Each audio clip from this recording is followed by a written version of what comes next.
One comment about the ink I'd like to share with you, and it's been featured in my other videos as well, is this is sublimation ink, but it's also gel ink. The Sawgrass Sublimation R ink was formulated for the Ricoh piezo printheads. And the good news there is this is a thick ink, hence the name gel. It has a very high efficiency. In fact, 1 milliliter of this ink is the equivalent to 3 milliliters of Epson ink. And so it just means that a little ink goes a long ways. And that's why these cartridges, even though maybe they don't appear to be that large, are really quite large, and you can get a lot of printing done. Now, how much printing can you do? Well, the first set of the cartridges that are in this printer, I told you that there's about 1/3 of that cartridge ink went in to fill the tubes. So the 2/3 are going to be what you use to do your printing. Now when you replace your first cartridge, of course, it's not going to fill the tubes again. And so the question is, it's always asked is, well, first, how many prints can I print on my printer? You know, what's sort of the yield, okay? And the second question is, how much does it cost to print? All right, since we've got two separate sizes of cartridges, I need to sort of, speak a little slow here. First is, by my math, the cost savings of buying larger cartridges, you save about 20%. Okay, so it's a 20% savings on the standard cartridges versus the larger cartridges. Okay. Number two is the cost of printing with the standard cartridges, I'm going to say is about a penny per square inch for full color. About a penny per square inch for full color. With the larger cartridges, that cost is probably about 0.8 of a penny per square inch for full color. What does that translate to? Well, it translates to, on a letter size piece of paper, full coverage, standard cartridges are about 80 cents and the larger cartridges are about 60 cents. And that's a full coverage piece of paper. That's about as much ink as you can get. So that's sort of very cost-effective sublimation ink. And to go along with sublimation ink, we of course need paper.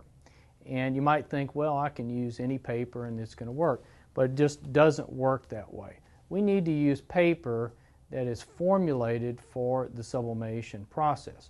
Now, we don't call this kind of paper, we don't call it transfer paper because it's not really what it is. It's not transfer paper. It's what we call release paper.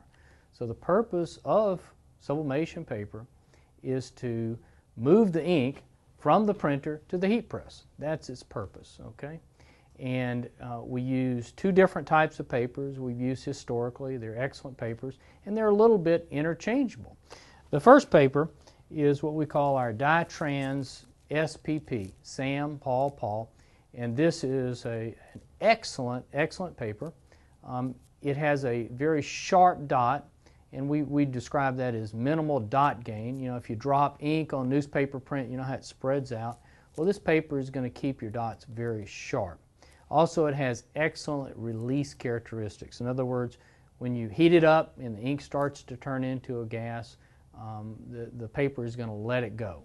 And the reason it can do that is because the coating technology for this paper keeps the ink very close to the surface of the ink. So the Dytrans papers come in a bunch of different sizes, including the very large size like 13 by 21 and the 13-inch roll. And in the roll, what you do is you cut the paper off, and I have videos to show you how to do that. Cut the paper to a banner length, and you can feed it in a banner style through the bypass tray. Why would you do that? Well, and a good example would be people who do neckties.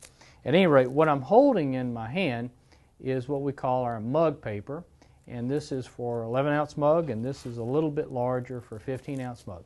The reason I want to point this out is that if you get the printer and you're doing iPhone covers, which you should be, one of the most viral products in the sublimation world, this is going to be the paper you want to use because you can print one cover on here, you're not wasting paper, it's just a good fit.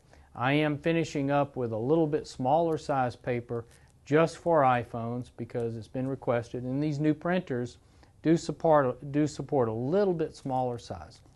So the Dytrans paper is certainly my favorite for hard substrates like the Unisub products, things like that, Chromolux, the metal inserts.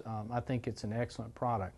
And so I favor it for hard substrates except our subless slate and glass. For that, I favor the TexPrint R. The TexPrint R paper is from our friends at Beaver Paper, and this paper is the paper I favor for soft substrates like mouse pads, fabrics, things like that. And for instance, we're about to introduce our sublimatable socks.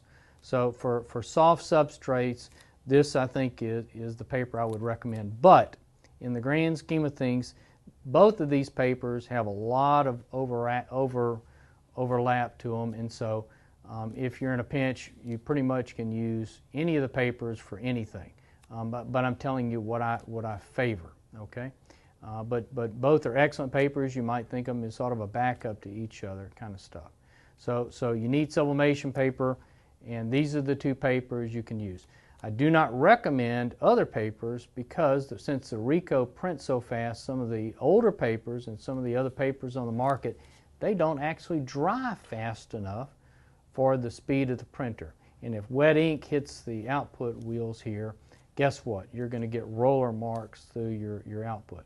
And our profiles, which are something I mentioned earlier, they're tuned for these papers and going to give you the best results. And they're very cost-effective papers also. So this is our sublimation paper, available in many different sizes to really exploit the capabilities of the printer, in addition to be the best fits for the substrate you're transferring to. So you got lots of choices. I do recommend that once you get papers that you store the papers in something like an airtight Tupperware container so that moisture will not be absorbed by the paper. If moisture gets into these papers, it does slow down the drying process. The paper can cockle, things like that, cause a paper jam. And so protect your papers from moisture. And watch my videos. I've got lots of videos on dealing with papers.